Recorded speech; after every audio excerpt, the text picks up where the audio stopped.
Ya, pertama Presiden itu kan punya 5 wilayah kewenangan ya. Salah satunya dalam bidang pertahanan dan keamanan. Di pasal 30 Undang-Undang Dasar itulah. Nah, dalam upaya menegakkan pertahanan keamanan itu dibentuklah salah satu lembaga yang ditugaskan untuk memastikan ruang-ruang tertutup agar bisa dilihat oleh Presiden. Baik. Namanya intelijen.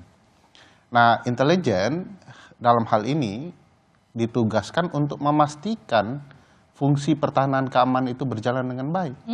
Pertanyaannya besarnya adalah apakah komunikasi politik, langkah-langkah kuda catur politik, partai politik adalah bagian dari yang harus ditelaah oleh Badan Intelijen Negara dan kemudian digunakan oleh Presiden untuk kepentingan-kepentingan politiknya.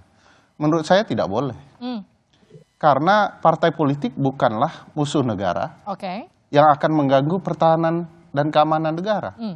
Partai politik adalah sistem yang menjadi bagian dari demokrasi kita. Baik. Dan tidak boleh diganggu. Kalau Mbak Livi ingat, permasalahan yang sama juga pernah terjadi dalam sistem presidensial Amerika dalam kasus Richard Nixon. Ketika beliau mau membobol tempat tim sukses dari Partai Demokrat.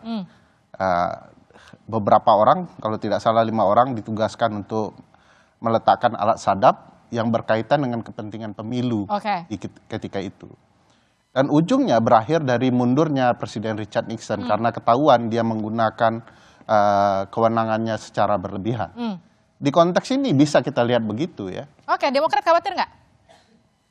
Ya, kalau kami cermati begini nih, kalau beliau menyampaikan beliau tahu data intelijen, ya harus tahu karena beliau kan kepala negara sebagai pemimpin tertinggi di negeri ini gitu.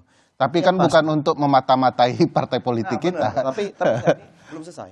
Yang kedua adalah tadi terkait dengan masalah mata-mata, ya kalau kami cermati sampai dengan saat ini sih Demokrat ya sebagai partai yang sampai dengan saat ini masih di luar pemerintahan, yang merasa apapun langkah yang kami lakukan itu independen gitu. Jadi Mas AHY, Pak SBY misalnya juga Ketua MTP dan melakukan satu tindakan dan kami kader-kader di bawah, ya ini apa yang kami lakukan ya sesuai dengan apa yang kami inginkan. Tapi kan yang dikhawatirkan ini bisa diintip Presiden lewat data intelijen yang dimaksud. Saya jujur aja masih belum memahami sebenarnya ini yang kita khawatirkan. Data apa nih dari Partai Demokrat misalnya, data kami ini yang disadap nih dari mana nih. Nah ini kita belum tahu nih. Karena sampai dengan saat ini independensi kami, kemandirian kami terbukti. Nah ini terbukti nih, termasuk misalnya bergabung kemanapun dua belah ini, ya keputusan finalnya ada di kami. Demokrat nggak khawatir ya? Mbak Livi, boleh saya bagi saya yang perlu ditanya bukan Partai Demokrat atau Gerindra, yang perlu ditanya adalah presidennya. Karena yang ngomongnya adalah presidennya. Bahwa saya memiliki data-data intelijen yang berkaitan dengan langkah-langkah partai politik. Diungkap data apa saja itu. Yes, tapi kan sebagai partai itu politik urusan kepala negara kok ditanya. Loh, untuk partai politik nggak boleh. Kalau partai politik itu kemudian ikut campur tangan asing. Bayangkan Mas Bima, sangat mungkin. Oposan, mohon maaf ya, 9865 itu jelas bagaimana intervensi kekuatan asing masuk dalam partai politik dan aktor partai politik, Mas. Apa partai politiknya? PDIP waktu itu. Gini loh. PDIP adalah partai paling demokratis ketika itu. Kalau yang melawan simpul-simpul Orde Baru. Kalau sekarang ini mana ya nggak transparan. Saya tahu kok Demokrat nggak usah intelijen lah. Ya kan? PD juga diketahui sama Partai Gerindra. Kita juga tahu Caimin ngapain.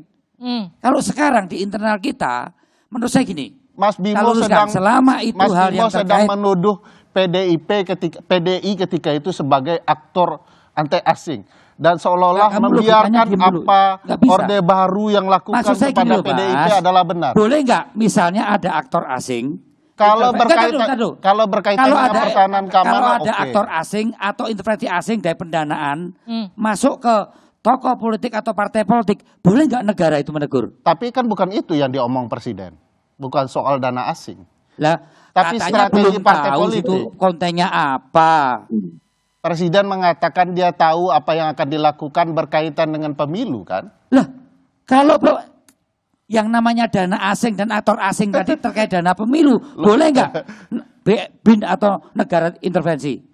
Boleh nggak? Kalau mengganggu pertahanan dan keamanan. Kepentingan Kalau asing mengganggu masuk di dalam pertahanan partai politik, keamanan. boleh nggak? Kalau mengganggu pertahanan keamanan Boleh kan? Boleh. Oke. Nah iya. Ya kalau mengganggu Oke. pertahanan keamanan, kalau tidak ya tidak boleh. Berarti boleh ke partai politik sejauh mengganggu keamanan negara, sejauh mengganggu persatuan dan kesatuan Oke. bangsa. Boleh.